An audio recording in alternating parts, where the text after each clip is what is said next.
Ok, très bien. Bonsoir à tous et bienvenue à notre séance de travail de ce soir. Aujourd'hui, nous allons aborder une toute nouvelle unité de valeur, notamment la comptabilité des sociétés. Je suis Foster Gomsi. Je me ferai assister durant cette séance par M. Cléber Tamboupol, euh, qui va piloter la séance juste après l'introduction de ce cours. Donc, je tiens à rappeler que nous sommes là dans le cadre de notre programme de certification de cadre juriste fiscaliste et à vous remercier une fois de plus pour l'intérêt marqué euh, relativement aux activités de PFAC Cameroun. Donc, sans plus tarder, nous allons présenter le plan du cours afin de voir quel sera le contenu plan du cours. Donc, on commencera par une introduction générale. Il s'en suivra un chapitre 1 qui portera sur les généralités sur les sociétés commerciales. Dans ce chapitre, on parlera dans un premier temps du contrat de société. Ensuite, on parlera des conditions de constitution des sociétés commerciales. On abordera en troisième point la personnalité morale des sociétés commerciales avant de terminer sur les notions du capital social. Les types de sociétés commerciales seront donc le dernier point. Après ceci, on entamera le chapitre 2 sur les aspects comptables de la constitution des sociétés commerciales. Dans ce chapitre, en premier point, nous parlerons du traitement des frais de constitution, naturellement selon le CISQUADA révisé. Nous verrons ensuite la constitution des CNC, parce que, il faut le dire, il existe plusieurs types, plusieurs types de sociétés commerciales. Donc, il y a plusieurs formes juridiques.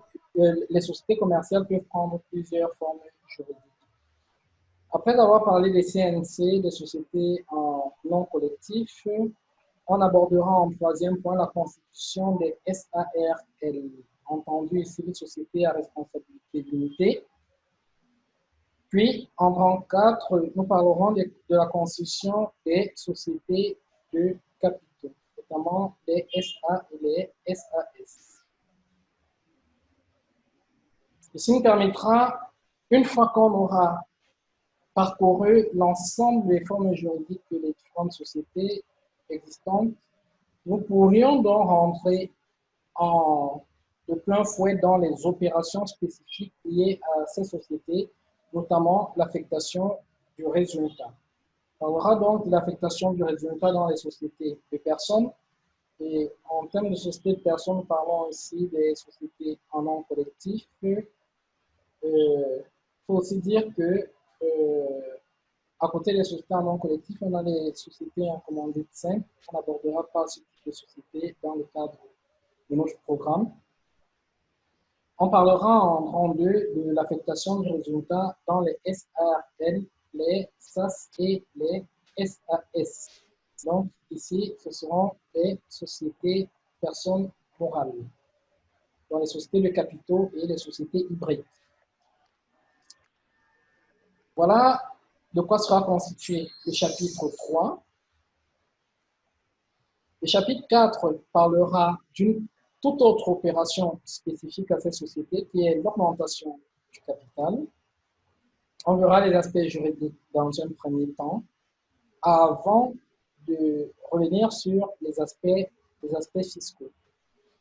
Et puis à la fin, les modalités pratiques d'augmentation du capital.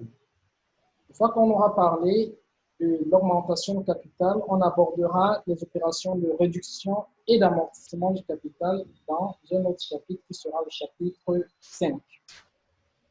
Après le chapitre 5, qui portera sur la réduction et l'amortissement du capital, on poursuivra avec le chapitre 6 sur la dissolution, la liquidation des sociétés commerciales. Donc, déjà, vous pouvez donc dès lors remarquer que c'est un cours qui va traiter des opérations spécifiques liées à la vie d'une société, des opérations non ordinaires, notamment la création, la restructuration et la dissolution ou la liquidation. Ce sont des opérations dites des opérations spécifiques aux sociétés. Donc, voilà pour le plan du cours. Je ne sais pas s'il y a des préoccupations jusque-là. Sinon, nous allons entrer plein fouet dans notre thématique du jour. Madame Orly, nous sommes ensemble?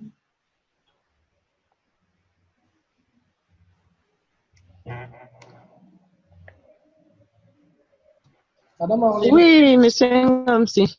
D'accord, super. Oui, oui, je vous écoute. Parfait. Donc, sans plus tarder, allons-en à l'introduction générale. En introduction générale, disons que les sociétés commerciales sont des personnes morales régies par des textes de loi, notamment l'acte uniforme OHADA portant en droit de société commerciale.